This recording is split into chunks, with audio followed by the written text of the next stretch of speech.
I've been on the struggle a little bit, mostly emotional, and probably just a combination of hormones and overwhelm, which I know we all feel it sometimes. So as always, keeping it real around here. Tonight, I'm going to try out a float take. So there are 3 things I'm going to start practicing now to help with labor and to help with the rest of my pregnancy. Let's just talk about the fact that I'm giving birth in this house for a minute here. I want to show you where I think I'm planning to give birth. Hey guys, Ashley here. I am the mama of that hippie family. I am so excited for today's video because pregnancy update time. It's been a while. I'm in my 3rd trimester. It's going by so fast. I'm 28 weeks pregnant now and I'm feeling really pregnant. I wanted to share an update on my pregnancy, my home birth plans, and I want to talk a little bit about how I've been feeling lately. I've been on the struggle a little bit, mostly emotional, and probably just a combination of hormones and overwhelm, which I know we all feel it sometimes. So as always, keeping it real around here. You might notice I'm not at home. I am at a friend's house where I do some house sitting / like respite work. I care for their 4 pets and 2 clients that live in separate suites downstairs. They need a little bit of like medical attention, and I cook for everybody. My toddler is homesick. We've been here for a week. I'm sure it will get better in time, but that's been a little bit of a struggle. He's also getting his 2-year molars all at the same time, and we are switching up our sleeping arrangement. So he's going through a lot of stuff all at once right now. So Floyd and my husband Chad are sleeping together in one room to kind of help him learn to sleep in his own bed, and I'm sleeping in another room by myself, which is lovely because I need to sleep right now, so I'm kind of soaking that in. But at home in our tiny house, we have a sleeping loft where we have mom and dad's bed, and then he has his own bed right next to our bed. And now the goal isn't to like change rooms at home just yet, but I want to help encourage him to stay in his own bed as long as possible. Toddler life is busy and crazy and wild. He wants me to be like jumping off furniture with him, and I clearly can't do that. So he will be starting preschool in a couple weeks, and it's going to be excellent for him and me because I feel so guilty sometimes with not being able to provide the stimulation that he requires right now. I can't keep up with him, and I just can't provide that. So he's going to go to preschool for 2 days a week, and he's going to love it. He's going to make friends. It's like nature school, so he's going to be outside, running around, climbing, playing. He's going to be so pooped by the end of the day, and I think it'll be really, really good for him, and I'm going to have a little bit of downtime before this baby comes. I also have something exciting that I'm really looking forward to tonight. I'm going to try out a float take. My husband Chad suggested for me to go and do some self-care because I really just need to my body is sore, my mind is exhausted, and I need to kind of start prepping for labor. I'm gonna go lay in a float tank and see what that's all about. If I like it, I might do it like a few more times before birth. Let's talk about the bump for a moment here. I am definitely bigger at this point than I was my first pregnancy with Floyd, but it's good because I'm measuring like super average, which is so nice to hear after being told I have marginal cord insertion. My last 2 midwife appointments, we've discussed that diagnosis, and it's not affecting me in any way, shape, or form, and there's no signs that it will. So it was a piece of information that stressed me out for no reason. But what I do want to talk about is this bump and the pain that I have been having. I have diastasis recti. I had it with Floyd, and then after my pregnancy with Floyd, I never really exercised enough to completely heal it. But it's ab separation. So when I bend forward, my belly will cone, and you can see the separation in my abs. And now with my second pregnancy, I think it's getting a little bit worse, unfortunately. I can't breathe lately at all. But I'm getting a lot of pain, really lower belly pain. And it's because my core strength is so weak. It's just not strong enough to hold the weight of my belly. So there are 3 things I'm going to start practicing now to help with labor and to help with the rest of my pregnancy. Number 1, I got a little exercise I'm going to be doing with my belly to help strengthen the core muscles, but it's nothing crazy, very gentle. What I'm going to do is completely relax my belly and my body and breathe out. And then as I breathe in, I'm going to use my core, the muscles that I do have there, and try to pull my belly in and up. And right now I really can't do it at all. Even my first pregnancy, I was able to lift my belly and pull my baby in even more than I can now, which is why I know that this core is weak.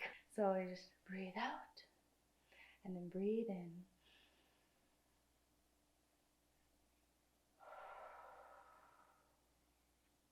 I can do it sitting, I can do it standing, I can do it cooking, I can do it cleaning, I can do it while I'm walking, and that will help strengthen my core muscles. And it really does work. I only did it a couple times, and it feels like when you do push-ups and your arms feel a little bit like jello, that's how it feels down there. So I know it's working. Number 2 thing, which I'm going to try focusing on a lot now, is going to be my meditation practice. And what I really want to practice is my hypnobirthing, because I use hypnobirthing during labor. That is part of the reason why I'm actually going to try a float tank, because you have like an hour or just over an hour in there. Sensory deprivation, so they have like meditation music playing, and I think like some mood lighting or something, which also ties into the 3rd thing, which I'm going to be really focusing on and trying to work on up until this baby comes, is my breath work. I need to be able to control my breathing better. I was actually just watching my home birth video, I'll link it here, of when Floyd was born, and there's this moment where Chad and I were talking about me breathing through the contractions, and it was such a good reminder. And looking back on my experience, that was the most important thing for me, to be able to focus on my breathing when the pain becomes so intense. You almost can't think about anything else anyways, but I need to be able to practice my breathing now so it comes super natural when I'm in labor. I've also been having a really hard time breathing lately. I've been feeling really fainty, which is normal for me. I'm a fainter. I faint really easily, but being pregnant can be a sign of super low iron. I take iron supplements and I drink nettle tea, and I try to eat a lot of iron-rich foods. So closer to the due date, if I'm still feeling so woozy and fainty, I'll probably get my blood checked just to make sure that I'm not too low in iron. But now is a good time to just take time when I'm feeling woozy or lightheaded to just sit down, work on my breathing, take long, deep, controlled breaths, practice my visualizations for my hypnobirthing, and build a little bit of core strength back. And then I'll be feeling a lot better. I know those things are really going to help me get through the rest of my pregnancy, and they're really going to help me through labor. I am just getting to my float appointment now. I'm so excited. I'm a little bit nervous just because, like, you know, it's different. What's it gonna be like?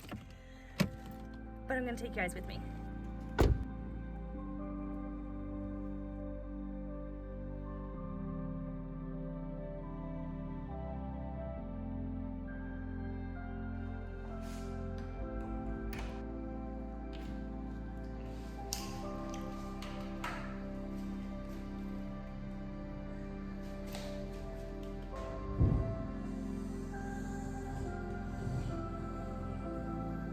This is so cool. They have a shower, so I'm gonna shower first and then hop in.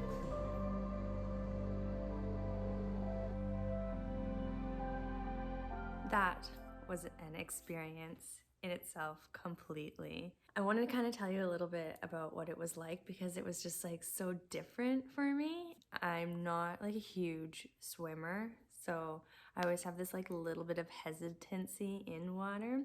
So when you go to like lay down, the feeling of like completely trusting the water to catch you, I was really tense at first. And so as soon as you go to lay down, like my feet just popped right up, and then I had to like put my head down. You completely float. It's so wild. I imagine that's what it's like to be in like the Dead Sea or something. It was really, really cool. I selected like a peaceful meditation type music, and I had like the little mood, like colorful lights going on in there.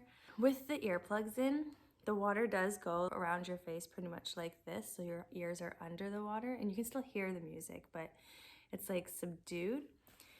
I found it to be an extremely peaceful experience. I definitely want to do it again. I looked into it, and if you have a membership, you can play your own music, and I prefer to listen to guided hypnobirthing meditations. It's just easier for me that way because my mind wanders so much. It's hard to keep it like on track. My body afterwards has not felt like that in a very long time. It felt completely relaxed. I was not achy anywhere. I think the more you do it, the better it would be too, because the Epsom salts are what is like the medicinal benefit in there. Epsom salts are really good for like achy muscles and pain and arthritis, fibromyalgia, psoriasis, lots of different things. Let's just talk about the fact that I'm giving birth in this house for a minute here. I want to show you where I think I'm planning to give birth. I gave birth in the bathtub at home in our tiny house with Floyd, and it's just a super average like vintage bathtub. It wasn't very deep. So the bathtub here, the first time I saw it, I said to Chad, this would be a really nice bathtub to give birth in. And it's funny because now I am going to probably give birth in the bathtub. I am debating renting a birthing pool because there's enough space to set it up in the living room here.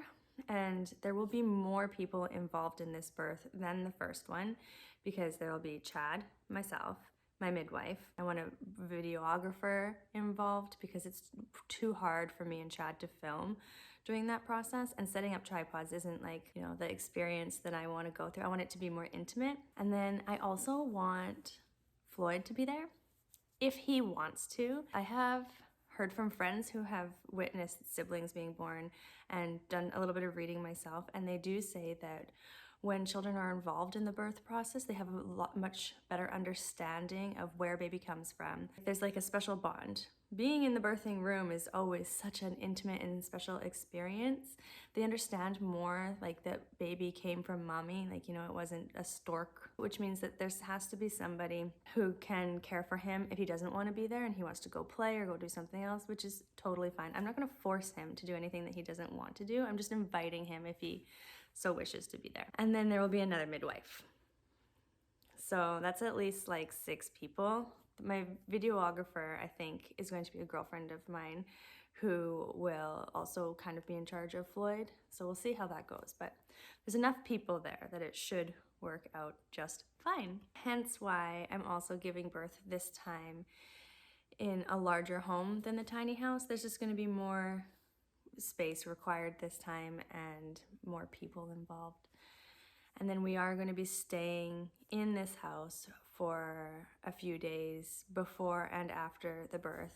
The people that live here are good friends of ours, and they plan on going on a holiday in their camper van over Christmas, because I'm literally due 2 days before Christmas, which works out so well. I'm very blessed, very grateful, and very excited to get this baby here. I don't want to be pregnant anymore at all. I find pregnancy to be such a challenge for me mentally and like physically especially, but the reward in the end, like, I love children. I love having babies. Even labor is like, for the pain and experience that the labor is so short in comparison to like the whole pregnancy. Like, I would rather go through labor more than once than like 9 months of being pregnant. Not being able to eat properly, sleep properly, breathe properly, walk properly.